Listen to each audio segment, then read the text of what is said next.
चलिए आज हम इस वीडियो में इंग्लिश प्रीवियस ईयर का जो है क्वेश्चन लेकर आया हूँ, उसे सोल्व करता हूँ। आज का जो हमारा पहला क्वेश्चन है, hardly we had boarded the train when in started to move. तो पहले ये आप ध्यान दीजिए कि हार्डली के साथ जो रिलेशन बनता है व्हेन का बनता है, स्कार्सली के साथ जो रिलेशन व्हेन का बनता है, और नो सूनर देन का रिलेशन बनता है। ये तीनों क्या होता है, इन्वर्जन फॉलो करता है। इन्वर्जन किसे कहते हैं? अगर हेल्पिंग वर्ब फर्स्ट में और सब्जेक्ट बाद में होता है उसे हम लोग इन्वर्जन कहते हैं। चलिए एनालिसिस करते हैं। देखिए यहाँ पर एक्चुअली में जो है ना, आप ये देख सकते हैं कि आपका जो यहाँ पर हैड जो यूज़ हुआ है, ये हैड अगर वी की जगह पे हुआ था और इसके जगह पर अगर हैड हुआ था, एक दूसरे को करते हैं। यानी अगर आपका जो है हेल्पिंग वर्ब फर्स्ट में और सब्जेक्ट जो है आपका बाद में, तो उसे हम लोग कहते हैं इन्वर्जन बोलते हैं। तो देखिए हैड वी बोर्ड, यानी बी नंबर हमारा आंसर सही होगा। चलिए नेक्स्ट क्वेश्चन को चलता हूँ। अगला क्वेश्चन हमारा है, scarcely had he gone out than a client came to meet him. हमने डिस्कस किया था कि हार्डली जो है अपने साथ वेन लेता है, स्कार्सली अपने साथ वेन लेता है, नो सूनर अपने साथ देन लेता है। यहाँ पर तो आपका स्कार्सली दे रहा, तो ये एनी हाउ यहाँ पर जो आपको ये देख रहे हैं देन है, तो यहाँ पर वेन का यूज़ होना चाहिए। तो अब इसमें से देख सकते हैं कि स्कार्सली हैड हो गया, उसके बाद ही हो गया, एंड गॉन हो गया, आउट हो गया टू द। तो अब इस तरीके से आप देख सकते हैं कि आपका जो है ऑप्शन नंबर डी में जो है आपका सही है, तो डी में हम लोग टिक आउट कर सकते हैं। चलिए नेक्स्ट क्वेश्चन, तो हमेशा ध्यान दिएगा कि हार्ड स्कार्सली अपने साथ जो है वेन का यूज़ होता है और वेन इसमें दिया हुआ। नेक्स्ट क्वेश्चन को चलता हूँ। अगला जो क्वेश्चन हमारा है वो है, when we went to the cinema yesterday the film had already start. चलिए ये चार ऑप्शन है, पहले कोशिश कीजिए खुद ट्राई करने का, अगर खुद से हो जाता तो बेस्ट है, नहीं तो फिर मैं डिस्कस करता हूँ। देखिए ऑलवेज माइंड इट, अगर आप किसी क्वेश्चन में हैज़ हैव हैड यूज़ करते हैं तो वर्ब का थर्ड फॉर्म होता है, जो कि आपको यहाँ पर क्या दे रहा है, स्टार्ट दिया हुआ, स्टार्टेड, ये तो कन्फर्म है स्टार्टेड होना चाहिए। स्टार्टेड ऑलरेडी कितना ऑप्शन में है, ये तीनों चारों ऑप्शन में देखे सिर्फ एक ऑप्शन में दिया हुआ, यानी ए में दिया हुआ, तो 100% जो है आपका ए नंबर आंसर होगा। हमेशा याद रखिएगा क्वेश्चन में, यानी प्रेजेंट का परफेक्ट हो गया, पास का परफेक्ट हो गया और फ्यूचर का परफेक्ट हो गया, ये हमेशा क्या लेगा, B3 लेगा, B3। इसलिए याद रखिएगा ए नंबर हमारा जो है सही आंसर होगा। चलिए नेक्स्ट क्वेश्चन को चलता हूँ। अगला जो क्वेश्चन हमारा है, आई एम थिंकिंग दैट, चलिए यहाँ पर क्वेश्चन बोलता है, I am think that tomorrow I will take leave and stay at home. आपने कंडीशनल सेंटेंस पढ़ा होगा। कंडीशनल सेंटेंस में क्या होता है, वो एक आपका जो प्रेजेंट में जाएगा, दूसरा आपका जो है फ्यूचर में जाएगा, ये हो गया। सेकंड आप याद रखिएगा, जो कंडीशनल सेंटेंस रहता है मतलब प्रेजेंट सिंपल का मतलब सब्जेक्ट रहेगा V1 या V5 होना चाहिए, और उसका जो साथ जो रिलेशन बनेगा फ्यूचर का, तो मतलब विल होना चाहिए, तो विल इसमें दिया हुआ, लेकिन यहाँ पर आई एम थिंक दिया हुआ। आई एम थिंक की जगह पर क्या करना चाहिए, आई थिंक करना चाहिए। तो ये आपका जो है ऑप्शन नंबर सी में देख सकते हैं, तो सी में हम लोग टिक आउट कर सकते हैं, इन आई थिंक होना चाहिए। ठीक है, चलिए नेक्स्ट क्वेश्चन को चलता हूँ। अगला जो क्वेश्चन हमारा है वो है, if you park your car here the traffic police has fine you. If आ रहा है यहाँ पर, तो याद रखिएगा इफ़ कहीं ना कहीं आपको भी कंडीशन दिखाता है। तो देखिएगा जो प्रेजेंट इंडेफिनिट होता है उसका जो रिलेशन फ्यूचर इंडेफिनिट का बनता है। प्रेजेंट इंडेफिनिट का रिलेशन किससे बनता है, फ्यूचर इंडेफिनिट से बनता है। यानी जैसा कि हमने कंडीशनल में बताया होगा कि एक अगर आपका जो है प्रेजेंट का सिंपल होता है, प्रेजेंट का सिंपल रहेगा, तो इनका रिलेशन जो बनेगा फ्यूचर का सिंपल से बनेगा। अब फ्यूचर का सिंपल में क्या होना चाहिए, विल होना चाहिए, तो मतलब यहाँ पर जो है विल का यूज़ करना ज़रूरी है, तो यहाँ पर जो है विल होना चाहिए, तो मतलब आप ऑप्शन नंबर बी जो है देख सकते हैं। यानी बी नंबर में हम लोग टिक आउट कर सकते हैं। चलिए, बी में हमने टिक आउट किया। चलिए नेक्स्ट क्वेश्चन को चलता हूँ। अगला जो क्वेश्चन हमारा है, if you join this job now it proves to be good in the long run. चलिए पहले क्वेश्चन को आप एनालिसिस कीजिए, खुद समझने की कोशिश कीजिए और इसे सॉल्व करने की कोशिश कीजिए, क्योंकि जब तक आप खुद ट्राई नहीं करोगे तो किसी भी गुरु, किसी भी टीचर जितना भी पढ़ा दे आपके लिए यूजलेस है। चलिए अब इसमें देखिएगा क्या देखा था, it proves to be good. ये देख रहे हैं ना, यहाँ पर क्या होना था, it will prove to be good होना चाहिए। ऐसा क्यों होना चाहिए, चलिए इस पर हम लोग डिस्कस करते हैं। कंडीशनल सेंटेंस का हमने रिलेशन क्या बताया कि एक प्रेजेंट सिंपल, दूसरा फ्यूचर सिंपल, प्रेजेंट सिंपल और दूसरा फ्यूचर सिंपल। तो यहाँ पर देख सकते हैं कि डी नंबर आपका जो है सही होगा। इसमें प्रॉब्लम क्या थी, अगर यहाँ पर देखिएगा इधर प्रेजेंट सिंपल पहला सेंटेंस जो होता है प्रेजेंट सिंपल, ये प्रेजेंट सिंपल आपका जो है पहला हो गया, तो ये वाला आपका क्या होना चाहिए, फ्यूचर सिंपल होना चाहिए। अब फ्यूचर सिंपल में विल लगे तो विल किस में लगा हुआ है, डी में लगा हुआ है, तो इसलिए हमारा डी नंबर सही होगा। चलिए नेक्स्ट क्वेश्चन को और चलता हूँ।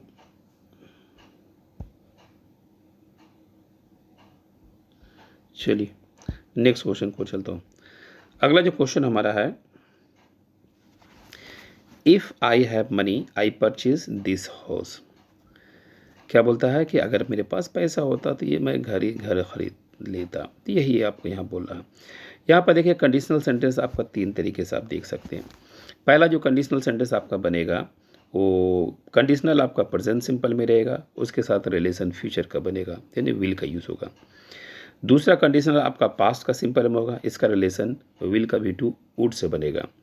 तीसरा कंडीशन आपका जो है कंडीशनल सेंटेंस पास्ट परफेक्ट में रहेगा, हैड रहेगा और इनके साथ रिलेशन वुड है, यानी हैड के साथ वुड है और V2 के साथ है वुड लगेगा और V1 के साथ विल लगेगा। ये तीन रिलेशन आपका क्वेश्चन टैग में देता है। तो यहाँ पर देख सकते हैं ऑप्शन नंबर बी, यानी if I have money, if I have money, ठीक है, तो यहाँ पर क्या होगा, आई विल परचेज, यानी विल का यूज़ होना चाहिए, क्योंकि इधर भी आपका प्रेजेंट दिखा रहा है, इधर भी प्रेजेंट दिखा था। प्रेजेंट रिलेशन नहीं बनता है, प्रेजेंट का रिलेशन फ्यूचर से बनता है, इसलिए ऑप्शन नंबर बी में आप टिक आउट कर सकते हैं। बी नंबर हमारा जो है सही है। चलिए नेक्स्ट क्वेश्चन को चलता हूँ। अगला क्वेश्चन हमारा है, I imagine you have learn a valuable lesson from this experience didn't you. यहाँ सब देखिए क्वेश्चन टैग शुरू होता है। क्वेश्चन टैग में आपने पढ़ा होगा कि अगर क्वेश्चन आपका प्लस होता है तो आंसर माइनस, अगर क्वेश्चन आपका माइनस होता है तो आंसर प्लस, यानी प्लस माइनस के द्वारा 80% क्वेश्चन आप क्वेश्चन टैग का सोल्व कर सकते हैं। तो ये क्वेश्चन आपका देख रहे हैं कि क्वेश्चन आपका जो है प्लस में अगर दिया हुआ है, कहीं भी नॉट नहीं है, नेगेटिव वर्ड नहीं है, मतलब क्वेश्चन प्लस है, आंसर माइनस होना है, तो ये तो कन्फर्म हो गया। फिर यहाँ पे प्रॉब्लम क्या होता है, देखिए प्रॉब्लम यहाँ पर ये चीज़ है कि यहाँ पर डिडंट यूज दिया है, यानी जो क्वेश्चन टैग का जो वर्ब होता है उस सब्जेक्ट के अनुसार होता है। तो यहाँ पर सब्जेक्ट के यू दिया हुआ है और इसके अनुसार जो आपका हैव दिया हुआ है, तो हैव के अनुसार क्वेश्चन टैग होना चाहिए। डिड ऑलरेडी जिस क्वेश्चन में किसी तरीका का हेल्पिंग वर्ब ना दिया हो और अगर वहाँ पे V2 हो, वहाँ पे आप डिड लगा सकते हैं। तो इसमें तो ऑलरेडी हैव का यूज़ किया है, इसीलिए हैव के अनुसार जो क्वेश्चन टैग होना चाहिए। इसीलिए हैव का नेगेटिव क्या होगा, हैवेंट यू। हैवेंट यू किस ऑप्शन में दिया हुआ है, डी में दिया हुआ है, तो डी में हम लोग टिक आउट कर सकते हैं। क्लियर, हमेशा याद रखिएगा प्लस का आंसर माइनस और माइनस का आंसर प्लस, इससे आपका जो है 80% आपका क्वेश्चन टैग सॉल्व हो जाएगा। चलिए नेक्स्ट क्वेश्चन को चलता हूँ। अगला जो क्वेश्चन हमारा है, she is not ready for marriage isn't it. ये देखिए जैसे ये भी ऐसा फॉर्म आया तो समझ लीजिए ये भी क्वेश्चन आपका क्वेश्चन टैग है। तो यहाँ पे प्रॉब्लम क्या चीज़ है, इज़ आपका जो वर्ब है और शी आपका सब्जेक्ट है, तो इसके अनुसार क्या होना चाहिए, इजंट शी होना चाहिए। क्या होना चाहिए, इजंट शी, और इजंट शी किस में दिया हुआ, ये है आपका देखिए इज़न्ट शी नहीं होना चाहिए, क्योंकि ऑलरेडी हमने कहा था क्वेश्चन अगर माइनस होगा तो आंसर आपका क्या होगा, प्लस होगा। तो यहाँ पर देखिएगा, यहाँ नॉट दिया हुआ तो मतलब ये माइनस दिया हुआ, तो आंसर जो आपका क्या होना चाहिए, प्लस का सेंस में आना चाहिए। तो मतलब क्या होता है, इज़ शी होना चाहिए, और इज़ शी जो है आपका एक ही ऑप्शन में है, वो है ऑप्शन नंबर डी, यानी डी में दिया हुआ तो डी में हम लोग टिक आउट कर सकते हैं। चलिए नेक्स्ट क्वेश्चन को चलता हूँ। अगला जो क्वेश्चन हमारा है, ही केम लेट वाजंट इट। अब देखिए यहाँ पे क्वेश्चन बनता है, जिस क्वेश्चन में किसी तरह का हेल्पिंग वर्ब ना हो या मॉडल वर्ब ना हो, तो उस कंडीशन में V1 के लिए कोड डू डज यूज़ कीजिएगा, अब V2 के लिए जो है डिड का यूज़ कीजिएगा। तो यहाँ केम क्या है, V2 है। अब V2 का कोड हमने क्या बताया, डिड बताया। तो अब डिड देखिए कितना ऑप्शन में है, दो ऑप्शन में, या तो आपका ए या फिर आपका बी आंसर हो सकता है। बट क्वेश्चन को चेक करेंगे, क्वेश्चन आपका प्लस या माइनस है। तो क्वेश्चन आपका देखिए प्लस है, प्लस मतलब किसी तरह का not, never, negative word use नहीं हुआ। तो ये क्वेश्चन आपका प्लस है, तो आंसर ऑलरेडी आपका माइनस में होना चाहिए। तो इसीलिए ऑप्शन नंबर ए होगा, क्योंकि देखिए यहाँ पर हमने कहा था कि प्लस का आंसर क्या कीजिएगा, माइनस में, और माइनस का आंसर किस में कीजिएगा, प्लस में। इस रीजन से ए नंबर हमारा सही होगा। चलिए नेक्स्ट क्वेश्चन को चलता हूँ। अगला जो क्वेश्चन हमारा है, we can't live without water will we. Question tag में हमेशा याद रखिएगा, वर्ब के अनुसार जो है सब्जेक्ट और सब्जेक्ट के अनुसार वर्ब, ये दोनों का बहुत ज़्यादा ही ध्यान दीजिएगा। यहाँ पे देखिए वर्ब दिया हुआ, कैन, कांट दिया हुआ, मतलब कैन दिया हुआ है। तो कैन दिया हुआ है और नेगेटिव वर्ड है कांट है, तो मतलब तो आंसर कन्फर्म ये पॉजिटिव में होना चाहिए। लेकिन यहाँ सब्जेक्ट वी दिया हुआ है, तो अब लेकिन यहाँ पर आपका क्या विल वी दे रहा है, तो विल तो आपका क्वेश्चन में नहीं है, ये तो कन्फर्म रॉन्ग है। तो मतलब can't we, can't can we होना चाहिए। तो कैन वी देख लिए चार ऑप्शन में कहाँ पर है, वो चेकआउट कर सकते हैं। चलिए तो वो देखते हैं बी नंबर में, देखिएगा ठीक है, क्योंकि हमने कहा कि क्वेश्चन अगर प्लस रहेगा तो आंसर क्या करेगा, माइनस, और क्वेश्चन अगर माइनस रहेगा तो आंसर क्या करेंगे, प्लस। इसके द्वारा आप क्वेश्चन टैग को 80% क्वेश्चन आप इसे सोल्व कर सकते हैं। चलिए नेक्स्ट क्वेश्चन को बढ़ता हूँ। अगला जो क्वेश्चन हमारा है, you won't tell the secret won't you, won't you, ठीक है। हमने क्या कहा, क्वेश्चन प्लस तो answer minus, question minus answer plus, इस फंडा को हमेशा याद रखना। चलिए तो ये जो क्वेश्चन है ऑन्ट है ना, इनके पास वर्ब भी दिया हुआ, सब्जेक्ट भी दिया हुआ, इधर भी ऑन्ट एंड सब्जेक्ट ये दिया हुआ, लग रहा क्वेश्चन सही है, लेकिन सही नहीं है, ये रॉन्ग है। रॉन्ग क्यों है कि क्वेश्चन आपका माइनस में है, आंसर भी आपका माइनस में है, तो हालांकि ये गलत है। हमने आपको रूल क्या बताया था कि अगर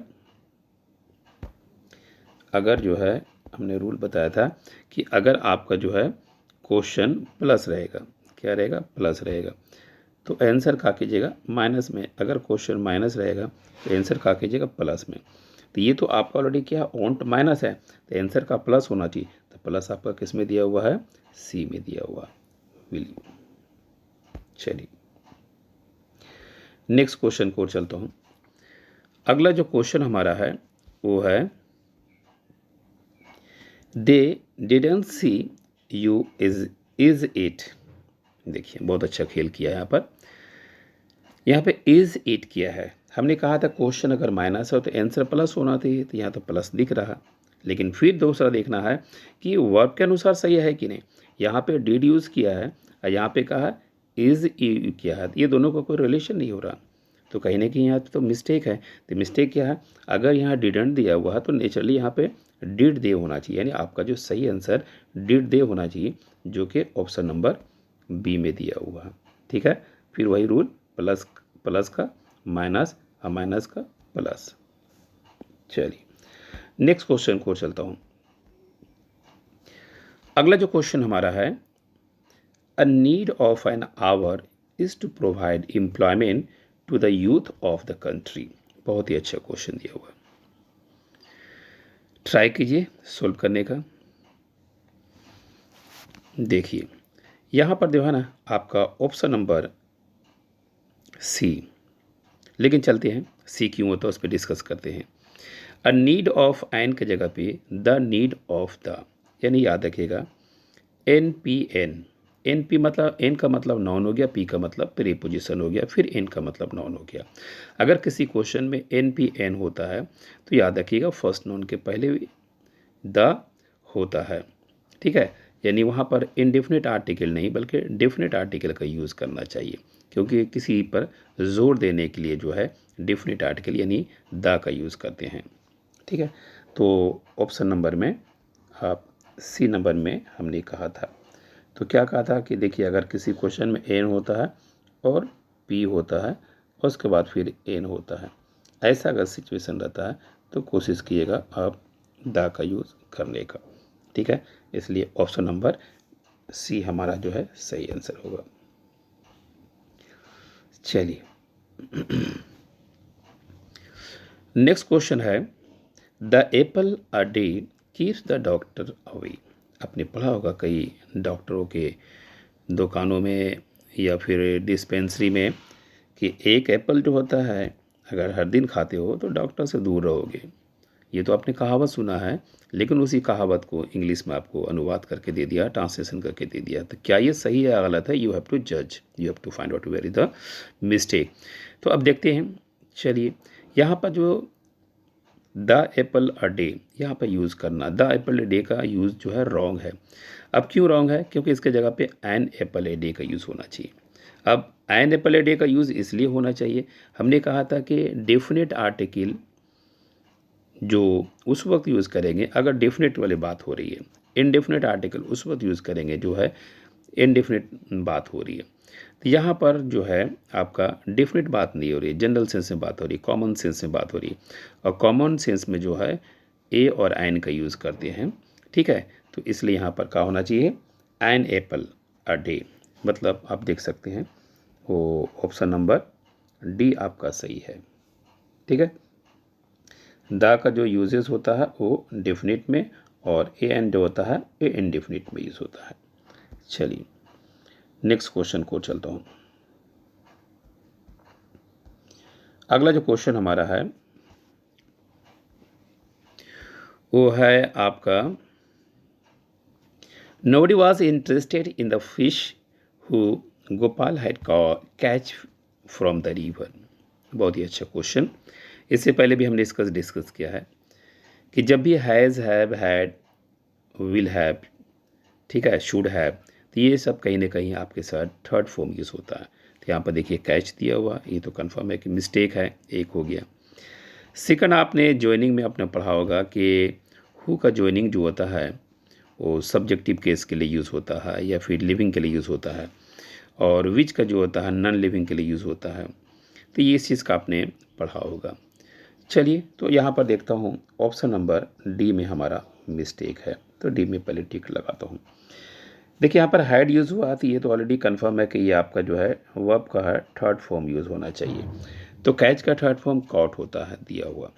अब यहाँ पर देखिएगा हु जो होता है ना, ये गोपाल के लिए यूज़ नहीं हो रहा है, तो गोपाल के लिए यूज़ नहीं हो रहा तो नेचुरली हु तो अब नहीं होगा, विच होना चाहिए। तो देखिए विच दिया हुआ है और हैड के साथ कॉट दिया हुआ, ये ओनली एक ही ऑप्शन में है, डी में है, इसलिए हम लोग डी में टिक आउट कर सकते हैं। चलिए नेक्स्ट क्वेश्चन को और चलता हूँ। अगला जो क्वेश्चन हमारा है often it makes one wonder at the side you see. बहुत अच्छा क्वेश्चन, सीरियल में ये क्वेश्चन आ चुका है। देखिए इसमें आप देख सकते हैं यू सी, जहाँ पे यू सी का यूज़ किया गया ना, यहाँ पे मिस्टेक है, यहाँ पर होना चाहिए वन सीज होना चाहिए। वन सीज इसलिए होना चाहिए कि यू का स्थान पे इनडिफिनिट प्रोनाउन, इनडिफिनिट प्रोनाउन जो है वन होता है और वन जो है सिंगुलर है, इसलिए ये अपने साथ जो वर्ब भी सिंगुलर लेगा। तो ये ऑप्शन नंबर ए में देख सकते हैं, यानी ऑप्शन नंबर ए में आप जो है टिक आउट कर सकते हैं, यानी वन के साथ जो है सीज लेता है। और इसको अगर और डिटेल इन्फॉर्मेशन लेना है तो 31 का स्ट्रक्चर हमारे बीएसके चैनल पे डिस्क्रिप्शन किया कि 31 में हमने कहाँ पे आपको एस यूज़ करना है और कहाँ पे ई एस यूज़ करना है, वहाँ पर आप देख सकते हैं, इस डॉट को क्लियर कर सकते हैं। चलिए नेक्स्ट क्वेश्चन को चलता हूँ। अगला जो क्वेश्चन हमारा है, he is not so friendly like she is. ये सीजीएल का क्वेश्चन है। देखिए, चलिए थोड़ा सा दिमाग लगाइए। सो फ्रेंडली लाइक, ये तो कंफर्म है कि ये सही नहीं है, गलत है। अब गलत क्यों है इसके बारे में हम लोग डिस्कस करते हैं। आपने कंजंक्शन में पढ़ा होगा, जब हमने एज या लाइक का यूज़ करवाया था, तो एक पेयर बताया था जिसमें एज के साथ रिलेशन एज होता है और सो के साथ रिलेशन एज होता है। एज के साथ एज और सो के साथ एज होता है, यानी जहाँ जिस क्वेश्चन में एज होगा उनके साथ रिलेशन एज बनेगा, और सो रहेगा तो उसके साथ रिलेशन एज बनेगा। तो सो एज ये ऑलरेडी क्या है, माइनस और प्लस और माइनस दोनों में होता है। एज एज क्या होता है, प्लस में होता है। ये चीज़ सेंस हमने बताया था। लेकिन यहाँ कहा क्या, सो का रिलेशन किससे बना रहा, लाइक से बना रहा था। सो का रिलेशन लाइक से हमने तो बताया नहीं है। तो अब देख सकते हैं, यानी सो का रिलेशन किससे होना चाहिए, एज से होना चाहिए, जो कि आपका ऑप्शन नंबर सी में दिया हुआ। तो सी में हम लोग टिक आउट कर सकते हैं। चलिए नेक्स्ट क्वेश्चन को चलता हूँ।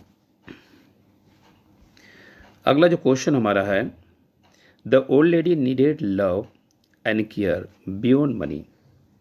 बहुत ही अच्छा क्वेश्चन दिया है, यानी लगता है ये क्वेश्चन आपका प्री पोजीशन से लेकर के आया। तो ब्रेन को अपना ले जाइए, यानी जो क्वेश्चन जिस चैप्टर से हो अपने माइंड को उस चैप्टर में लेके जाइए, ताकि बहुत ही आसान हो इसे सोल्व करने में। तो चलिए चेक करते हैं यहाँ पे जो बियॉन्ड का यूज़ करना सही है या गलत है, ये चीज़ देखता हूँ। देखिए जहाँ पे बियॉन्ड यूज़ हुआ ना, वो बियॉन्ड नहीं होना चाहिए। बियॉन्ड के बाद की जगह पे क्या, बिसाइड्स होना चाहिए। अब बिसाइड्स क्यों होना चाहिए, क्योंकि जो बूढ़ी औरत है या आपकी माँ है, पैसे नहीं, पैसे से कहीं ज़्यादा उसे लव और केयर की ज़रूरत पड़ती है। यानी इन एडिशन टू की बात हो रही है। जहाँ प्लस का सेंस में बात होता है तो वहाँ पे बिसाइड्स का यूज़ होता है। यानी ऑप्शन नंबर जो है बी नंबर हमारा जो है सही होगा। तब बी में हम लोग टिक आउट कर सकते हैं। ओके, चलिए तो नेक्स्ट क्वेश्चन को और चलता हूँ। चलिए, तो ये तो हो गया आपका कि बिसाइड्स क्यों यूज़ किया गया है। ठीक है, तो अब देखिए यहाँ पर बिसाइड और बिसाइड में कुछ अंतर। ये बिसाइड जो होता है ना, इन अगल बगल की जब बात होती है तो वहाँ पर याद रखना बिसाइड यूज़ करेंगे। लेकिन अगर इन एडिशन टू एक से ज़्यादा की बात हो रही है तो वहाँ पे बिसाइड्स यूज़ करना है। तो यहाँ पर देखिए लव है, केयर है, मनी है, तीन चीज़ है। तो पैसे ही नहीं बल्कि प्यार और केयर, मतलब प्लस का सेंस में आ रहा है। मुझे ये नहीं और चाहिए, और चाहिए, ये चाहिए, वो चाहिए। तो इसलिए यहाँ पे बिसाइड्स का यूज़ करना सही माना गया है। चलिए नेक्स्ट क्वेश्चन को चलता हूँ। अगला जो क्वेश्चन हमारा है, the place is too much noisy. देखिए क्वेश्चन बहुत ही छोटा है, लेकिन बोलता ना छोटी मिर्च जो है काफ़ी झाल होती है। तो वही सेंस में ये इस चीज़ को याद रखिएगा। चलिए देखिए यहाँ पर जो टू मच नॉइजी का यूज़ किया गया है ना, यहाँ पर जो है टू नॉइजी होना चाहिए। ऐसा क्योंकि मच का जो प्रयोग होता है, यूज़ किया गया यहाँ पर, एक तरह का जो यूजलेस है, ये सुपरफ्लुअस है, यानी इसकी यहाँ कोई ज़रूरत नहीं है। क्यों ज़रूरत नहीं है, कि जो टू का यूज़ हुआ है ना, टू जो है अधिक का सेंस में होता है। ठीक है, यानी नेगेटिव का सेंस में एक तरह का बोल सकते हैं। ये जो टू वर्ड है आपका, ये खुद नेगेटिव है। ठीक है, ये क्या है, खुद नेगेटिव है। तो ये नेगेटिव है तो द प्लेस टू नॉइजी तो हो ही गया। ठीक है, इसलिए मच का यूज़ करना यहाँ पर जो है रॉन्ग होगा। तो आप ऑप्शन नंबर बी में देख सकते हैं, टू नॉइजी आपका जो है परफेक्ट आंसर होगा। चलिए नेक्स्ट क्वेश्चन को चलता हूँ। अगला जो क्वेश्चन हमारा है, When I met the couples yesterday, I noticed that the wife was more taller than her husband. चलिए अपने माइंड को डिग्री में ले जाइए। कहीं ना कहीं ये क्वेश्चन डिग्री से रिलेटेड है। अगर डिग्री आपने पढ़ा होगा तो बहुत ही आसान होगा आपके लिए सोल्व करना। चलिए आप देख सकते हैं कि इस क्वेश्चन में आपका जो है टॉलर और मोर का यूज़ किया गया है। तो टॉलर ऑलरेडी क्या चीज़ है, कॉम्परेटिव डिग्री है। मोर का यूज़ जो किस में होता है, कॉम्परेटिव में होता है। तो एक साथ दो कॉम्परेटिव डिग्री का यूज़ नहीं होता है। ठीक है, प्लस क्या है, टॉलर वन सिलेबल वाला है। तो कहीं ना कहीं यहाँ पर मोर का यूज़ करना जो है यूजलेस माना गया है, तो यहाँ पर रॉन्ग है, मोर का यूज़ नहीं होगा। इसीलिए जो है इसका जो है आप ऑप्शन नंबर डी जो है देख सकते हैं, डी में आप टिक आउट लगा सकते हैं, तो आपका जो है आंसर डी सही होगा। चलिए, तो डी में हमने टिक आउट कर दिया। चलिए नेक्स्ट क्वेश्चन को चलता हूँ। अगला जो क्वेश्चन आपका है, a hole is in my pocket, यानी आपके शर्ट में एक पॉकेट है, उस पॉकेट में छेद है, तो पता ही नहीं चलता है कि आपका सब्जेक्ट छेद को बनाइएगा पॉकेट को बनाइएगा। ठीक है, तो चलिए इंट्रोडक्टरी आपने सब्जेक्ट के बारे में पढ़ा होगा। इंट्रोडक्टरी सब्जेक्ट किसे कहते हैं, यानी अगर आपका सेंटेंस में सब्जेक्ट ना हो, अगर आपके कोई क्वेश्चन में सब्जेक्ट ना हो, तो वहाँ पे इंट्रोडक्टरी सब्जेक्ट यूज़ कर सकते हैं। जैसे इट हो गया, देयर हो गया, ऐसे को हम लोग इंट्रोडक्टरी सब्जेक्ट बोलते हैं। लेकिन यहाँ आपके शर्ट में आपके पॉकेट में छेद है, तो छेद को सब्जेक्ट बनाइए या पॉकेट को बनाइएगा तो पता नहीं चल रहा, that means you don't have the subject. अगर आपके पास सब्जेक्ट नहीं है तो उस कंडीशन में इंट्रोडक्टरी सब्जेक्ट का यूज़ कर सकते हैं, मतलब देयर का यूज़ कर सकते हैं। कंफर्म हो गया। तो देयर यहाँ पर इंट्रोडक्टरी एडवर्ब का भी काम करता है और ये सब्जेक्ट का भी काम करता है। तो चलिए यहाँ पर अगर हम इन देयर का यूज़ करते हैं, तो देयर कितना ऑप्शन में है, एक ही ऑप्शन में है, वो है आपका डी में है, तो डी में टिक आउट कर सकते हैं। चलिए नेक्स्ट क्वेश्चन को चलता हूँ। अगला जो क्वेश्चन हमारा है, I will accept the responsibility while a time come, जब समय आएंगे तो रिस्पॉन्सिबिलिटी लेंगे। हर घर का देखना नौजवान लड़का, उनका यही कोडिशन होता है कि जब समय आएगा तो देखा जाएगा, समय आएगा तो रिस्पॉन्सिबिलिटी लेंगे। वही क्वेश्चन आपको यहाँ पर दिया हुआ। तो चलिए यहाँ पर प्रॉब्लम क्या है, वाइल आर टाइम, यहाँ पर ये रॉन्ग है। यहाँ पर क्या होना चाहिए, व्हेन द टाइम का यूज़ होना चाहिए, क्योंकि एक स्पेसिफिक टाइम के बारे में बता रहा, यानी कहीं नहीं जोर देने की बात हो रहा है, जब समय आएंगे तब। तो जब समय आएंगे तो यहाँ पर ए का यूज़ होता है, इंडेफिनिट आर्टिकल मतलब होता है ये जनरल सेंस के लिए, द का यूज़ होता है वो स्पेसिफाई करने के लिए, मतलब द व्हेन द टाइम। तो व्हेन द टाइम कौन सा ऑप्शन में है, आपका ऑप्शन नंबर बी में है, तो बी में हम लोग टिक आउट कर सकते हैं। बी नंबर हमारा आंसर हो गया, यानी वेन की जगह पे, वाइल की जगह पे क्या करेंगे, वेन का यूज़ करेंगे, ए की जगह पे जो होता है द का यूज़ करेंगे। क्लियर। चलिए नेक्स्ट क्वेश्चन को चलता हूँ। अगला जो क्वेश्चन हमारा है, the company hopes to eventually provide Singapore with the second biggest electric car sharing service in the world, second to Paris only. इसमें आपको कुछ हेरा फेरी है, इसी को आपको चेकआउट करना है। चलिए, सेकंड टू पेरिस ओनली, यहाँ पर इसका यूज़ करना जो है रॉन्ग है, यानी होना सेकंड ओनली टू पेरिस होना चाहिए। ग्रामेटिकल यही होना चाहिए, सेकंड ओनली टू पेरिस। तो ये कौन सा ऑप्शन में, ये देख सकते हैं। अब चलिए ऐसा क्यों है इसके बारे में चर्चा करते हैं। ओनली क्या है, ओनली एक एडवर्ब है, ठीक है, और एडवर्ब जो होता है ना, वो वर्ब और नाउन के बाद या इस दोनों का विशेषता बताने के लिए यूज़ किया जाता है। ठीक है, ओनली का प्रयोग जब नाउन के पहले होता है तो उसे नाउन का विशेषता बताता है। इसी रीजन से यहाँ पर सेकंड ओनली टू पेरिस होना चाहिए, यानी ऑप्शन नंबर ए हमारा जो है सही होगा। चलिए नेक्स्ट क्वेश्चन को चलता हूँ। अगला जो क्वेश्चन हमारा है, but understanding what constitute such a medical diet and making sure that patient get it isn't as straightforward as it seems। ये फेज 12 में जो है ये आया हुआ है। चलिए इस क्वेश्चन को पहले चेकआउट करते हैं कि कहाँ पे मिस्टेक है।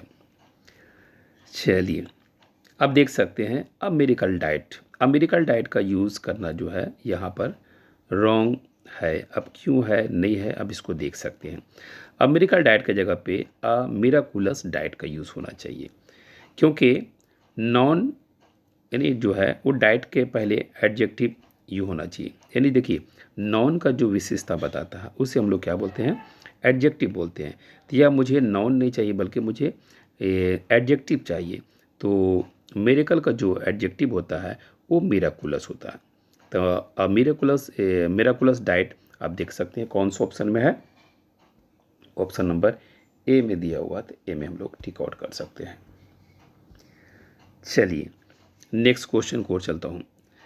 अगला जो क्वेश्चन हमारा है, expensive oil could hit consumption and public investment and then private investment, what is not a path to a sustains revival. यहाँ पर आपके पास जो है चार ऑप्शन है और उन चारों में से देख सकते हैं कि क्या यूज़ करना होगा। देखिए, आपने रिलेटिव प्रोनाउन पढ़ा होगा, हु हो गया, विच हो गया, दैट हो गया, व्हाट हो गया, these all are relative pronoun.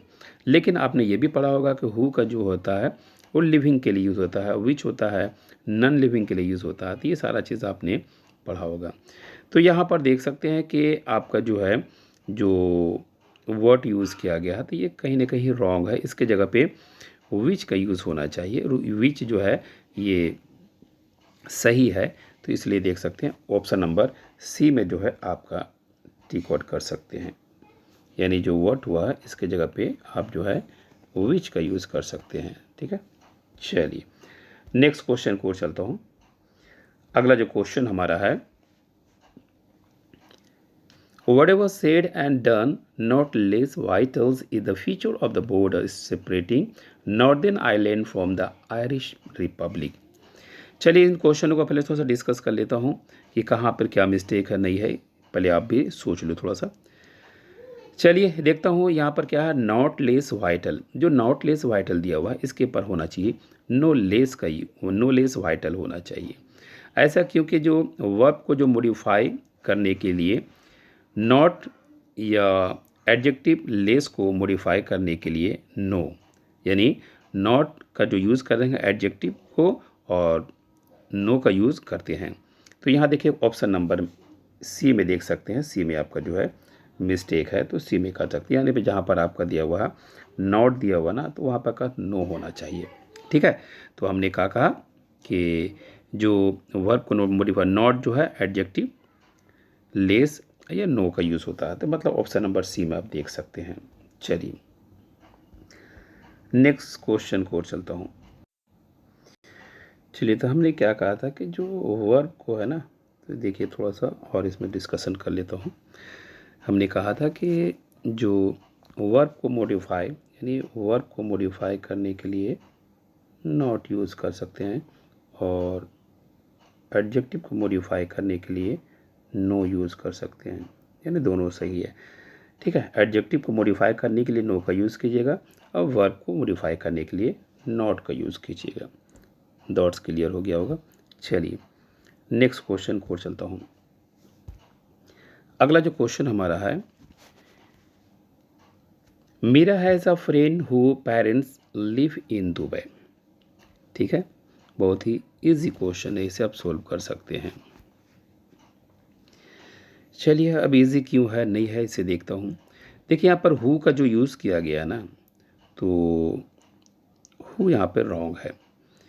देखिए हु का यूजेस जो होता है ये सब्जेक्टिव केस में होता है। ठीक है, और इसके साथ जो है वर्ब को होना ज़रूरी है। लेकिन हु के बाद अगर नॉन दिया होता है तो फिर हु का यूज़ करना रॉन्ग माना होता है। यानी हु के बाद अगर नॉन होगा तो पोसेसिव केस, यानी हु का जो पोसेसिव केस हुज होता है, हुज का यूज़ करना चाहिए। ठीक है, अगर हुज का यूज़ करते हैं तो ये अपना एडजेक्टिव का भी काम कर सकता है। तो इस क्वेश्चन में आप देख सकते हैं कि जो यहाँ पर हु का यूज़ हुआ है तो यहाँ पर क्या होना चाहिए, हुज का यूज़ होना चाहिए, HOAC हुज। क्योंकि यहाँ पर देखिए हु के बाद यहाँ पर क्या आया ना, ये नॉन आया है। तो हमने कहा कि अगर हु के बाद अगर नॉन आता है तो फिर वहाँ पर हु का यूज़ मत कीजिएगा।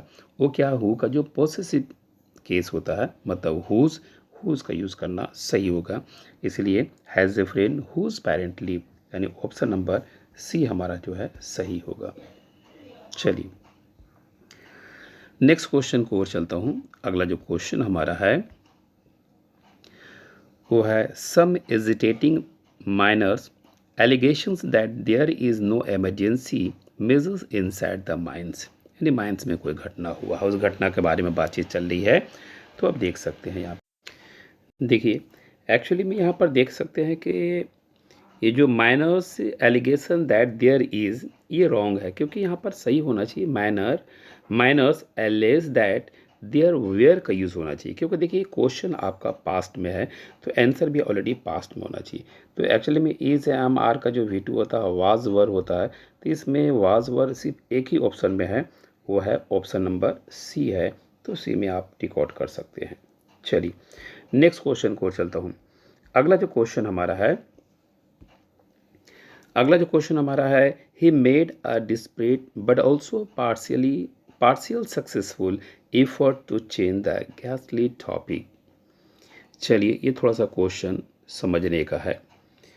देखिए पहला हम लोग डिस्कस करते हैं कि नॉट ओनली के साथ बट ऑल्सो का रिलेशन होता है। इनका यूजेज दो सेंटेंस होना चाहिए, दो नॉन होना चाहिए, ठीक है।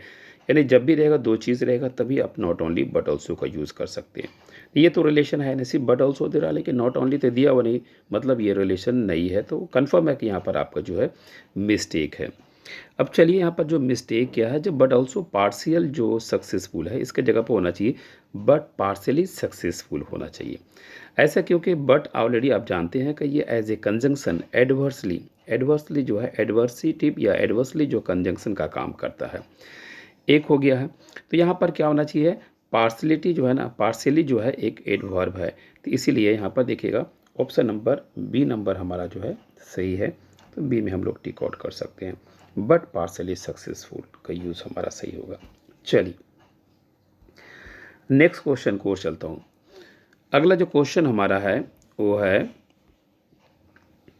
A reason why there are so much misconception on the dyslexia could be the sheer invisibility of the disorder। चलिए यहाँ पर आपके पास चार ऑप्शन दिया हुआ है, इन चार ऑप्शन में से आप डिस्कस कर सकते हैं कि कहाँ पे मिस्टेक है। चलिए, there are so much misconception जो यहाँ पर यूज़ हुआ है, तो यहाँ पर क्या होना चाहिए कि देयर आर सो मेनी का यूज़ होना चाहिए। अब यहाँ पर जो मच है, मेनी क्यों होना चाहिए, ये सबसे बड़ा सवाल होता है। तो पहला ये कंसेप्ट ये है कि जो मिसकंसेप्शन है, तो मिसकंसेप्शन ऑलरेडी क्या चाहिए ना, ये काउंटेबल नाउन है। तो ये जो मिसकंसेप्शन काउंटेबल नाउन है, तो काउंटेबल नाउन है, तो काउंटेबल नाउन के लिए ऑलरेडी क्या चाहिए होता है, मेनी का यूज़ होता है। अनकाउंटेबल के लिए मच होता है और काउंटेबल के लिए जो होता है मेनी का यूज़ होता है। इसीलिए ऑप्शन नंबर बी में देख सकते हैं, बी में हम जो है मिस्टेक है। चलिए फिर होगी मुलाकात ऐसे ही वीडियो के साथ एक नए टॉपिक के साथ, तो इसलिए इस चैनल को शेयर एंड सब्सक्राइब करते रहें। चलिए।